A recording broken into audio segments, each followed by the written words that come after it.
and also a long list of different aircraft and helicopters and all kinds of things he flies. I did abbreviate it, so you had the whole arsenal on there, but I thought that was amazing. He definitely likes flight, both land-based and out in space. But he will make a wonderful congressman here for the 1st District of Rhode Island. Charles Lawler is a candidate in the 5th Congressional District of Maryland. I, being from Maryland, I know Charles quite well. He is an outstanding speaker and will make an outstanding candidate. He is a United States Marine Corps officer, retired. He also is the division manager of a major Fortune 500 company in Maryland. He's used to creating a budget, meeting a payroll, looking for a profit, which is what life's all about. And there's nothing wrong with making a profit. That's what makes us all work hard. He's also very, very involved in a number of community activities, from the Chamber of Commerce to his church to the Tax Reform Commission throughout Maryland. So all 3 of these are going to be excellent candidates, and hopefully all 3 of them will be winning candidates come November of 2010. But before I turn the microphone over to you, I know earlier Governor mentioned Bill Hudak. Bill, stand up again. The congressional candidate.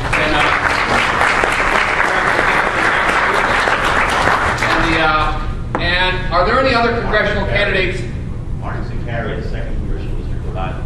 Mark?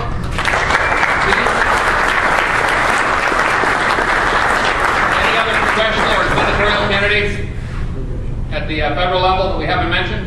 All right, well, gentlemen, thank you. I'm sorry you're not up here, but we had room for 3, so we tried to be broad-based, but they'll all be around for lunch and the rest of the program. So I'm going to turn the program over. Which one of you would like to speak first?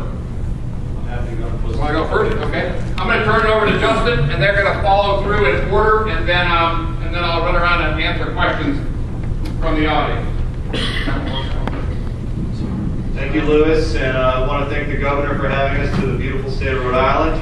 Also, thank you to Jody Dow of Massachusetts. And before I get going, Rob left this up here, but I think it's worth mentioning that endangered species Republican Party, I don't think so. I think time will be extinct before the Republican Party. Probably before the next election. This is it's very appropriate to have this event this year in New England, because I think, like Rob does, that victory is going to go through here. We're going to have a very exciting time, especially in Connecticut. And it's going to be a battleground. And I'm not just talking about that place between Boston and New York where the Yankees and the Red Sox fight it out every year. And I'm right on the fault line there, so I'm not going to tell anyone which side I fall on. But it is a battle. It's going to be a political battle. And I see Chris Healy was there before. Where's Chris? Chris is going to make sure that the folks in Connecticut, he's our Republican chair in Connecticut, that the folks in Connecticut don't forget that our state legislature this year is heaping on a whole bunch of taxes and higher fees because they're not willing to bring down the cost of government. And that's going to be really something that we're going to be looking to capture some of that excitement. Now, we also heard from Rob Simmons, of course, and he's running against Chris Dodd. And Chris Dodd has the lowest approval rating in the 5th District. And that's where I'm running against a guy by the name of Chris Murphy. In fact, the 5th District is the 2nd most Republican district in New England. So we're very excited about that. 45% of our voters are independents, they're unaffiliated. And more I see across the district, these unaffiliated voters, as the governor pointed out, are trending Republican. They're trending Republican on the issues. And I think they're doing this because, as Mr. McCabe pointed out, the gap between what the voters want and what they're seeing out of Congress is continuing to grow. And people believe, they've got that feeling in their gut that America is sliding downward, that it's on a path of descent, not ascent. And they want Congress to do something about it, but they don't feel that the positive things are being done, that the right things are being done. Now, I don't think people think that the Democrats in Congress are trying to destroy the economy or that they're trying to, put us into the hole even deeper. The problem is that the solutions that they're putting forward tend to be just more taxing, spending, and borrowing. And instinctively, as the governor pointed out, they understand that these solutions are not going to work. They're not solutions.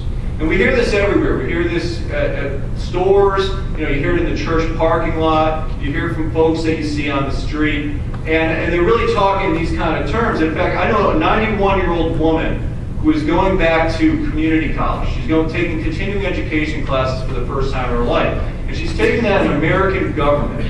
And I asked her, I said, why are you going back to school at 91 years old? And she's quite spry, and I think the question might have offended her, but she understood what I was getting at. And she said, because I want to understand why the government is behaving like this. She wanted to know why the government was acting as it was and using tools and policies that, through her own common sense, she knew were probably going to make matters worse. And I think there's a lot of folks out there that feel the same way.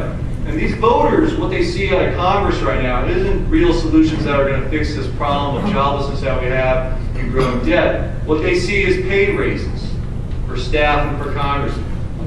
What they see is Congress taking care of the too big to fails, who ought to be let to fail, instead of the small businesses who can't get loans.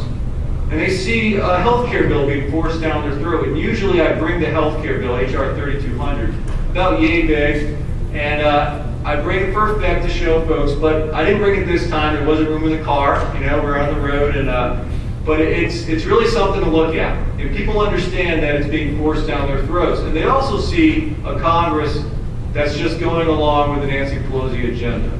And the 5th District of Connecticut, we have all these independent voters, but I'm running against a gentleman who votes with Nancy Pelosi 98% of the time. 98% of the time he's voted with Nancy Pelosi. And I don't know how that's possible, because I don't even believe I agree with my own wife 98% of the time. And Jenny's over there, and she's giving me kind of a look. I mean, I agree with her 98% of the time if she tells me to. But clearly they're asking for more from Congress. And they're asking for specific goals. Specifically, they want sensible health care reforms that are incremental, that are going to reduce costs and expand access. They don't want a big bill all at once. They say they want to reduce government waste and earmarks. They're not seeing that done either. They say they want new energy sources that lower the cost of energy. I know in Connecticut we have the second highest cost of electricity in America. Hawaii is number 1. And I can think of a lot of things that you want to be second to Hawaii in, beaches and what have you, but it's not electricity costs. And finally, they want reasonable tax rates, businesses especially. And no one's out there crying, saying, hey, look, we want to pay half as much in taxes. I mean, some people are. But most Americans are saying, how about some modest tax cuts? Or how about just not raising my taxes? So they're being very reasonable in their demands, but they're not getting these from Congress. And so most importantly, though, they want to see job creation in the private sector. And I think it's funny, recently we hear a lot of talk about a jobless recovery. And this makes, it'd be funny if it wasn't sad, a jobless recovery. And I talk to people and I say, this is like a foodless meal. How about a roofless house? So we gotta talk about jobs, and I'll be quick here, Louis, just one more minute. Basically, our goals, as Mr. McKay pointed out, are the voters' goals. And we need to emphasize these as we go forward. And one last thing, we sat around a little bit downstairs last night, towards the end of the night, and what I was really heartened by, folks from Massachusetts, Rhode Island, who have kind of tough slog lately, saying they weren't talking about if they could win, they were talking about how they could win. And I think that's important, and that should really be the theme of this conference is it if we're going to win, because I think we're going to pick up a lot of seats. It's how we're going to win, and how we're going to leave a better place. I'm an Eagle Scout, and as the governor pointed out, folks want to leave a better place to their kids, to their families, and if we have that message, we're definitely going to pick up a whole lot of seats. Leave the place better. That ought to be our motto.